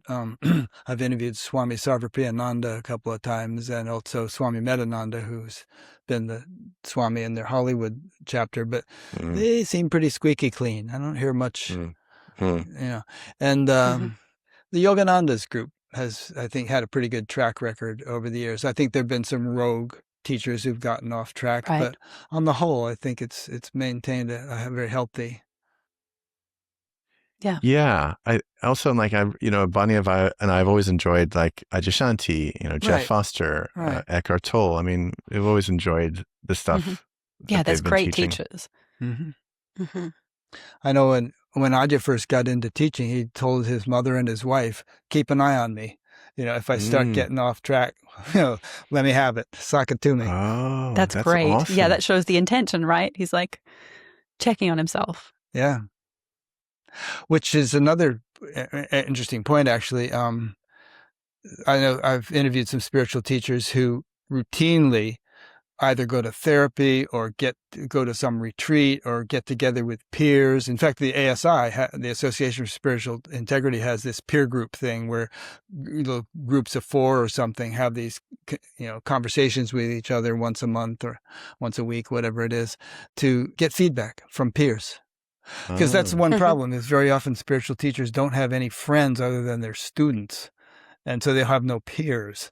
And that creates a problem because there's no one who kind of can call them on their shit, who's at the same level of authority. That's interesting. I like that. Yeah. Yeah. I was also just thinking on the topic of like educating within organizations on narcissism. It's interesting because just because there may be education about narcissism in a group, don't assume that that's not a destructive group, because Raniere actually did. Yeah, and he had the critical thinking education thing going. Yeah. Exactly. Huh. Yeah, he taught us about psychopathy and he taught us about narcissism. Huh, interesting. Yeah. Not the full picture. And in some ways, what I think he was trying to do was inoculate us so that we would look at him and go, there's no way somebody teaching this could be that person at all. Yeah, that's what came to mind when you said that. It was like a sneaky way of... I couldn't be. Yeah, right. If I were that, obviously I wouldn't offer a course on it, so I couldn't be that. Yeah. 100%. And it's in plain sight. There seems to be some enjoyment. Yes. It's a pretty sophisticated trap, people, and this is one of the issues, when people will look at something like The Vow and they go well, clearly he's a monster, but they don't see the beginning. That's why at the last minute we were able to get a new episode 1 for The Vow to show the dream, because we felt like if we couldn't show people the dream, they couldn't understand why the hell would you be involved in something destructive. And I say to people sometimes, it's like, it's like saying, well, the Titanic was going to crash. Yeah, but they didn't know that. They thought it was the greatest ship that would ever sail. There was a lot of excitement. The Titanic crashed. Mm-hmm. It went down. So you think it was doomed and fated from the beginning. That's not what they thought. They were told it was the greatest ship that was ever built to ever sail. So it's the same thing. You see a cult, you go, oh, that terrible cult. Yeah, but that now. Because they look at these TV shows and they go how could you not have seen? I'm seeing it. Yes, because you have all the information now. Yeah. He went to prison. And some media leads with the most sensational, horrible stuff, like the sex trafficking, everything. And so the audience sees that and they're like, yeah, how could you be so dumb? Yeah. It's I believe I was called a sex cult official one day. In the New York Times. Thanks, New York Times. Geez, you got the label, you didn't even get the sex. I did that. I keep saying that. There was so much stuff going on we didn't know about. I got the sex cult label too. I'm like, I wasn't in it. Which is, again, that concentric circles thing, Here you were, one of the higher ups in the whole thing. Mm-hmm. And yet you still didn't have the whole picture of what was going on. I did not. Mm-hmm. I did not. Yeah. I did not. The FBI said there's more coming. You'll see stuff you don't know. And I was like, oh shit, there it is. Yeah, I know people who were Maharishi Mahesh Yogi's personal secretary who knew that he was having affairs and stuff like that, and others who were his personal secretaries for years and never even got onto it. And right, they weren't trusted with that information. Yeah, well, he never divulged it to anybody, I don't think. But some people got wind of it and left, and others just. He managed to conceal it well enough that people who in his tightest inner circle didn't know what was going on. Mm. Crazy. Yeah. And I say that again, I got to sort of add that I'm very grateful to the man. He had a wonderful influence on my life. He was a mixed bag. Yeah. Einstein was a bit of a sexual predator. He was bonking his secretary and cheating on his wives and all that stuff. So yet he was Einstein. So yeah. Do you write everything off? Yeah, you can't.